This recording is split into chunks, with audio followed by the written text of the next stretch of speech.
Welcome to Taiwan Report News Brief, news and analysis from Taichung, Taiwan. I'm Donovan Smith. All right, up today on the show, it's a deep dive into the KMT's woes in the polls and Johnny Chiang's efforts to win back the youth vote. Plus, I throw in a little ECFA and a whole bunch of headlines. So let's start off with that big bunch of headlines. A warning system developed to monitor volcanic activity in northern Taiwan and guide disaster prevention measures will be launched by the end of this year, according to the Central Weather Bureau. The system will target the Datuan volcano system in Taipei and Turtle Island in Yilan, which are active volcanoes defined as a volcano that has erupted at least once in the past 10,000 years. One of the supervisors of a Navy anti-landing drill in Taiwan that went fatally wrong and left 2 dead on Friday has committed suicide, according to the military. The central government will install air conditioning systems in 100,000 classrooms at elementary and junior high schools throughout Taiwan over the next 2 years at a cost of 30 billion NT. Taiwan's government will formalize plans by the end of July to allocate 1 billion NT to hold clinical trials of COVID-19 vaccine candidates, with the goal of developing an effective vaccine by the first quarter of 2021, according to the head of the Food and Drug Administration. In addition to the 1 billion in funding, the government is also considering allowing phase 2 and 3 clinical trials to be carried out concurrently with as few as 1,000 participants. Danish giant Ørsted and Taiwan-based TSMC have signed a corporate power purchase agreement that will see TSMC offtake the full production from the developer's 920-megawatt Greater Jianghua 2B and 4 offshore wind farms, making it the largest ever contract of its kind in renewable energy. Taiwan's e-bike exports to the EU soared 76.4% to $430.4 million in 2019, surpassing China and Hong Kong to become the top supplier to the organization's member states for the first time, the Ministry of Economic Affairs said. According to the MOEA, Taiwan accounted for 64.7% of the EU's import market, up from 32.4% the year before. It was followed by Vietnam, 14%, and Switzerland, 12.1%. The Ministry of Economic Affairs on Friday approved 3.4 billion NT in investments from 7 small and medium-sized enterprises through a government program that provides assistance for financing, taxation, land, utilities, and labor. As of Friday, the ministry had approved 545 companies, ranging from returning Taiwanese businesses to domestic companies large and small, to invest a total of 1.043 trillion through 3 government incentive programs. Yes, that's trillion with a T. The investments are expected to provide 86,907 jobs, which is oddly specific, while another 55 companies are waiting for approval, the ministry said in a statement. June exports fell for the 4th consecutive month on an annual basis, according to the Ministry of Finance, reporting a 3.8% decline compared with the same month last year. Taiwan's national savings rate is estimated to reach 35.79% in 2020, the highest in 32 years.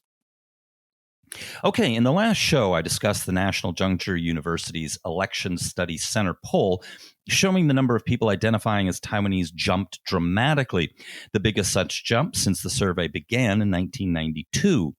That survey also asked about support for political parties. Asked which political party they supported, 36.8% said the DPP, the highest since the center began the surveys, while 15.8% said the KMT, the lowest since the start of the center's surveys. While 5.3% expressed support for the Taiwan People's Party and 3.3% for the New Power Party. And 37.8% expressed a politically neutral stance and favored no political party. Now, that 15.8% support for the KMT is similar to other recent polls, which showed, for example, 16.2% in one, and even a KMT think tank poll, which showed 13.7%. Another Pan-Green affiliated poll not long ago showed KMT support below 10% and behind the Taiwan People's Party. Now, some of the KMT's low popularity right now may be temporary, influenced by the popularity of the Tsai administration's successful handling of the pandemic.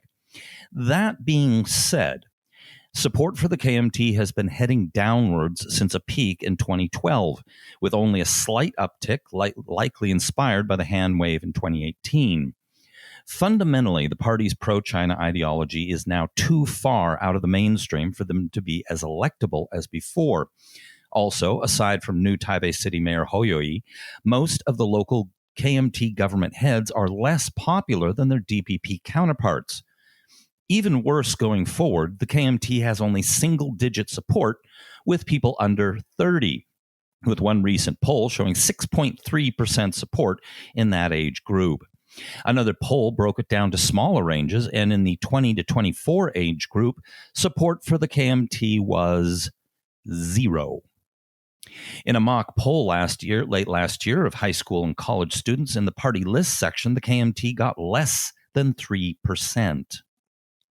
Now, KMT Chair Johnny Chiang isn't stupid. He's aware of these challenges, and his reform committee's plan to retire the 1992 consensus is a huge step in the right direction, if he can get it approved at a party congress in September. Almost all of the big shots have come out against the plan, though Eric Zhu Liluan equivocated, and Hou Yu-ih hasn't commented on it as far as I know. Just today, however, I did see a report quoting Wang Jinping as saying that the KMT should come up with a new name, essentially agreeing the 1992 consensus has to go. The party members who will attend the Congress may be more open to the idea than the elites. Many are from the local political patronage factions, and many of those could care less about the 1992 consensus. However, if Chiang fails to get it through the party Congress, the KMT will remain too far out of the mainstream and will continue to struggle nationally. Now, a quick aside, I just saw a report quoting Chiang as saying he wants to get the KMT back into the UN under the name Republic of China. Good luck with that. So he is also trying to address the lack of support among young voters. I'm going to go through a Taipei Times article and comment along the way on this. The Chinese Nationalist Party's KMT Institute of Revolutionary Practice yesterday resumed its training sessions after a 20-year hiatus, with Institute Director Luo Zhiqiang saying the party would do more to connect with young people. Okay, so the KMT started the article. The KMT started a reform agenda following its losses in January's presidential and legislative elections. Okay, so that they haven't had these sessions in 20 years shows how long the party has been neglecting young talent. Once upon a time, the KMT was actually very active in grooming young talent, especially those from elite families. They even helped them get degrees overseas. In the 1990s and into the early 2000s, they had a solid stable of well-educated and well-trained people in the party, and the KMT was widely perceived as more professional and effective in running government. And there was some truth to that. The KMT at the time was led by people who were better at protesting and agitating than actually running a government. By the end of the Ma administration, however, the KMT's reputation was in tatters.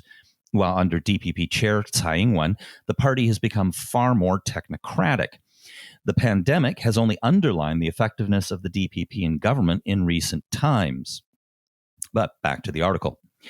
During the session's opening ceremony in Taipei yesterday, Luo said he was moved to see 400 applicants sign up, even when the KMT is in its darkest era.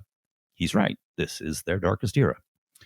Given its limited quota, the Institute only admitted 100 applicants, he said. Young people's interest in the session is an extremely precious gift for the KMT, as the party has almost nothing left but ideals, its mission, and glory in its counteraction against the power-abusing Democratic Progressive Party, Luo said. Now, the power abusing line is a common refrain from the KMT, which apparently still hasn't gotten used to the idea of themselves not being in power. The number of applicants shows that young people have not forsaken the KMT, and so the party should not giving up reaching out to them, he added.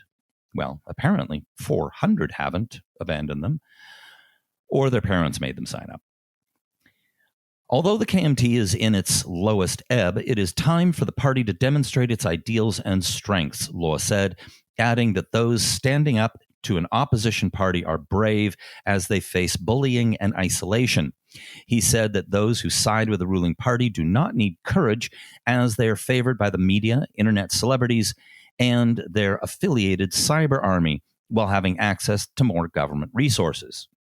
Okay, obviously he's going way over the top here, but he's not entirely wrong. The KMT is so unpopular with young Taiwanese that openly supporting it probably does take some courage. Luo urged the KMT to do its job as an opposition force so that it can win back people's confidence and one day resume as a ruling power. If it returns to the nation's helm, the KMT would not confiscate civic property, keep its own media and cyber army, or abuse government resources, he said. Again, that's way over the top. I'd be curious as to what the curriculum was. If it was the same old KMT line, it's not going to help much in winning hearts and minds. That former President Ma Ying-jeou, who is deeply unpopular with young people, was in attendance suggests it was a lot of the same old, same old. As an aside, I've noticed Ma has been very much on the attack recently against the Tsai administration and been very visible. I'm wondering if he's up to something. Anyway, if the sessions had practical lessons on winning elections, that could be useful to the party. The KMT does have a lot of experience in elections, so grooming a new generation with those skills could be very helpful, but only if they have a message they can sell to the voters. A while back, I shared with you some quotes from Global Times, the Chinese Communist mouthpiece, that suggested that the Chinese side was thinking of canceling ECFA, the Taiwan-China trade deal, when it expires this year. However, East Asia Forum reported this. There were once concerns about China halting the ECFA to choke Taiwan's economy, but Vice President of the All-China Taiwan Federation of Mainland China, Yang Yizhou, emphasized that Beijing would definitely not easily scrap the ECFA and that cross-strait economic relations should be properly maintained in tough times. This is definitely something to keep an eye on. While the trade deal has helped some businesses, the Taipei Times the other day pointed at some of its failures. Consider machine tool exports to China, an item on the ECFA's early harvest list. In 2011, such exports stood at $870 million US. Their value fell year on year for the next 5 years, and by last year had fallen to $560 million US, a 35% decline. In 2011, Taiwanese exports of vehicle parts to China totaled $330 million US, but last year had fallen to $220 million US, a 33% decline. Vehicle parts exports on the ECFA early harvest list were at $270 million US in 2011, but last year had fallen from $160 million US, a 40% decline. Now, from what I understand, though, farmers especially have gained from increased trade from China, so it's not all bad. All right, much to my excitement, we have 2 new patrons on Patreon. Thank you very much, Philip and Paul, who joined Brad in supporting the program. Paul, I looked it up, Edinburgh. Your support, guys, is crucial for us to keep going with this project and to grow it going forward. It's also very encouraging to us personally.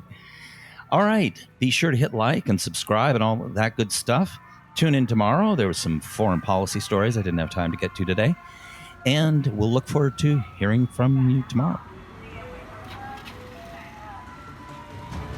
This has been brought to you by the Taiwan Report. For more content like this, become our patron at report.tw. 哎呦，就是那个台湾狗啦，最喜欢我的台湾狗了。